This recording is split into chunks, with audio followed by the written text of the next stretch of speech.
High friend, welcome to একাস cooking and blog. আজ আমি তৈরি করব সর্ষে পোস্ত এককারি।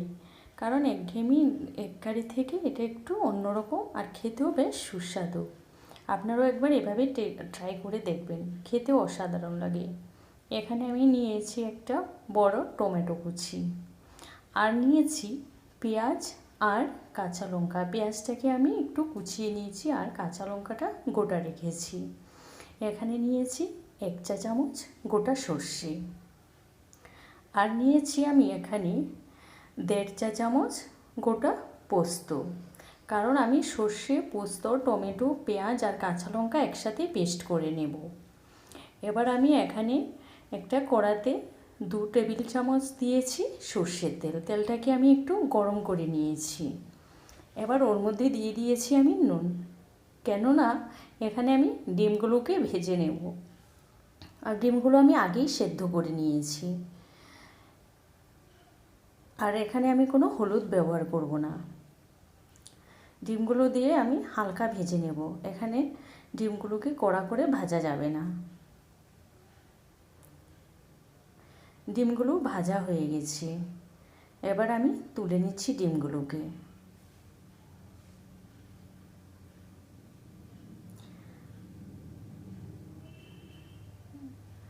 ডিমগুলো তুলে নেওয়ার পর ওই তেলেই আমি কি করব, দিয়ে দেব একটা গোটা তেজপাতা ফোড়ন।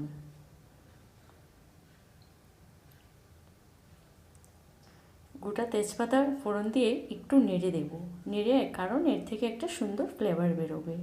এবার আমি দিয়ে দিচ্ছি 1 টুকরো দারচিনি, দিচ্ছি 3-4টে এলাচ, আর দিচ্ছি কয়েকটা লবঙ্গ, আর দিয়ে দিচ্ছি একটু জায়ফল, জয়ত্রী দিয়েছি এখানে আমি। আর এই জয়ত্রীটা দেওয়ার পরে না কি হবে, এই ডিমের কারিটা থেকে সুন্দর একটা ফ্লেভার পাওয়া যাবে, আর খেতেও অসাধারণ লাগে। আপনারাও প্লিজ এভাবে একবার ট্রাই করে দেখবেন। রোজকার রান্না থেকে একটু যদি আলাদা রান্না করে খাওয়া যায়, খেতেও ভাল লাগে। একঘেয়েমি রান্নার থেকে একটু আলাদা খেলাম না একটা দিন, ভালো লাগবে। দেখুন, এবার এগুলোকে আমি কি করব, একটু ফ্রাই করে তুলে নেব, কারণ আমি শুধু এর ফ্লেভারটা চেয়েছি। এবার ওই যে আমি মশলাগুলো দেখিয়েছিলাম গোটা, সেগুলোকে আমি পেস্ট করে নিয়েছি। কি পেঁয়াজ, কাঁচা লঙ্কা, সর্ষে, টমেটো আর পোস্ত। এবার এই মশলাটাকে আমি এখানে দিয়ে দিলাম, দিয়ে এবার আমি একটু কষিয়ে নেব মশলাটাকে। আর এই মশলায় দিয়েছি আমি সামান্য নুন। নুনটা আপনারা বুঝে দেখবেন, কারণ এর আগেও আমি একবার নুন ব্যবহার করেছি। আর দিয়ে দিচ্ছি আমি সামান্য জল। আগেও আমি বলেছি যে এই রান্নায় আমি কোনো হলুদ ব্যবহার করব না। সর্ষের তেল আর টমেটো, ওর থেকেই সুন্দর একটা কালার আসবে।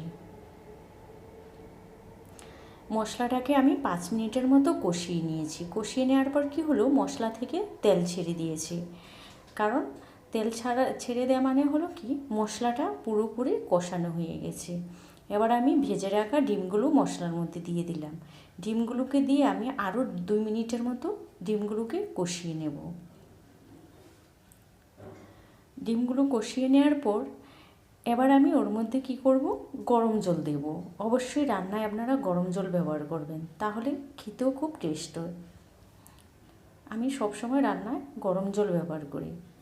আমার এই রেসিপিটা ভালো লাগলে একটা সাবস্ক্রাইব করে দেবেন, পাশে থাকা বেল আইকনে ক্লিক করবেন, তাহলে যখনই নতুন কোনো রেসিপি আপলোড করব সবার আগে পৌঁছে যাবে আপনাদের কাছে। এবার আমি 3 মিনিটের জন্য ঢেকে দেব। ফিরে এলাম 3 মিনিট পর। ততক্ষণে আমার ডিমের কারিটাও সম্পূর্ণ তৈরি। এবার নামানোর আগে কি করব, ওর মধ্যে আমি একটু কাঁচা সর্ষের তেল দেব। অসাধারণ লাগে। আপনারাও একবার, আর অবশ্যই ভালো সর্ষের তেলটা আপনারা এখানে ব্যবহার করবেন। আমি এখানে 1/2 চা চামচের মতো সর্ষের তেল দিয়েছি। কাঁচা সর্ষের তেলটা দিয়ে একটু নেড়ে আমি গ্যাসটা অফ করে একটু ঢেকে দেব, কারণ আমার রান্নাটা সম্পূর্ণ তৈরি।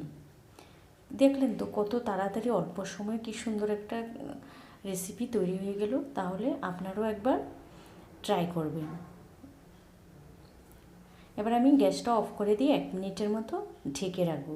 আর গ্যাসটা কিন্তু তখন অবশ্যই অফ করে দেবেন। আবার ফিরে এলাম, এই যে আবার আমি 1 মিনিট পর ফিরে এলাম। এবার আমি কি করব, ডিমটাকে নামিয়ে আপনাদের পরিবেশন করে দেখাবো কেমন হলো আমার রান্নাটা।